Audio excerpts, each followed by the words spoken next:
بسم اللہ الرحمن الرحیم الحمدللہ رب العالمین والصلاة والسلام علی سید الانبیاء والمرسلین۔ 30 جولائی بروز اتوار سینٹ آف پاکستان کا سیاہ ترین دن ٹھہرا، جس میں اسلام پاکستان مخالف بل پیش کیا گیا۔ مفتیان کرام، قانونی ماہرین اور معاشرہ کے تمام شعبوں سے تعلق رکھنے والے اہل ایمان نے اس نام نہاد پرتشدد انتہا پسندی بل کو اسلام کی اساس پر شدید حملہ قرار دیا۔ کفر کے ایجنڈے کی تکمیل کی خاطر اسلام کو پرتشدد انتہا پسندی سے جوڑ دیا گیا، شہریوں کے بنیادی حقوق پامال کیے گئے، انسانی حقوق کی سنگین خلاف ورزی کی گئی، آزادی اظہار رائے پر قدغن لگائی گئی، میڈیا کا گلا گھونٹ دیا گیا، انفرادی اور نجی زندگی کی جاسوسی اور عزتوں کو اچھالنے کے لیے بھیانک منصوبہ بنایا گیا۔ یہ وہ بل ہے جس بل کو چھٹی والے دن عجلت میں پیش کیا گیا، جس میں حکومت نے اپنے اتحادیوں کو بھی ماد میں نہیں لیا، اور جب یہ مذموم بل پیش کیا گیا تو ارکان سینٹ بھی محو حیرت تھے کہ یہ شب خون کیسے مارا گیا۔ اس بل نے ہر پاکستانی کے دل کو چھلنی کر دیا، غریب عوام کے حقوق پر ڈاکہ ڈالا، میڈیا کی آزادی کو سلب کر لیا اور قادیانیوں کو مسلم قرار دینے کی کوشش کی گئی۔ وہ شہری جو اپنے حقوق کی آواز اٹھانا چاہتا ہے، اس حق کو یہ بل انتہا پسندی، افراتفری اور شر انگیزی کہتا ہے۔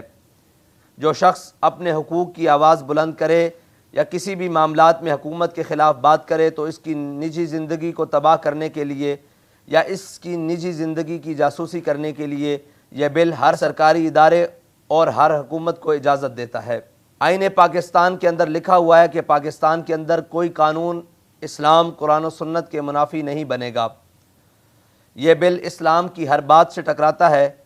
اسلام کی ہر تشریع سے ٹکراتا ہے، اسلام کے ہر قانون اور احکامات کے متصادم ہے۔ امام الانبیاء حضور پرنور شافع یوم النشور صلی اللہ تعالیٰ علیہ وسلم کے ہر فرمان سے ٹکراتا ہے، تو یہ بل صاف ظاہر ہے کہ شریعت کے بھی متصادم ہے، اسلام کے متصادم ہے اور آئین پاکستان کے بھی متصادم ہے۔ سب سے بڑھ کر بل کے مندرجات کے مطابق دین، شاعر اسلام، مقدسات اسلام اور ختم نبوت کی توہین اور کھلم کھلا گستاخی کرنے والے کو نہ مجرم سمجھا جائے گا اور نہ ہی دائرہ اسلام سے خارج۔ قرآن و سنت کے مطابق 73 کے آئین میں مسلمان کی تعریف کو بھی بدل دیا گیا، چنانچہ قادیانی اور گستاخان مقدسات اسلام کو بھی مسلمان کہنے کی مذموم جسارت کی گئی۔ نیز 295 کے قانون کو عملاً غیر مؤثر قرار دینے کی بھرپور ناکام کوشش کی گئی۔ اسلامی فکر کی آبیاری کرنے والے مدارس اسلامیہ کے نقوش کو مٹانے کے مذموم عزائم جیسے بدترین کفر کے ایجنڈے کو شامل کیا گیا۔ تحریک لبیک پاکستان اس اسلام مخالف بل کی شدید مذمت کرتی ہے اور کفر کے تمام منصوبوں کے خلاف ہمیشہ میدان عمل میں ہے، اور تحفظ اسلام،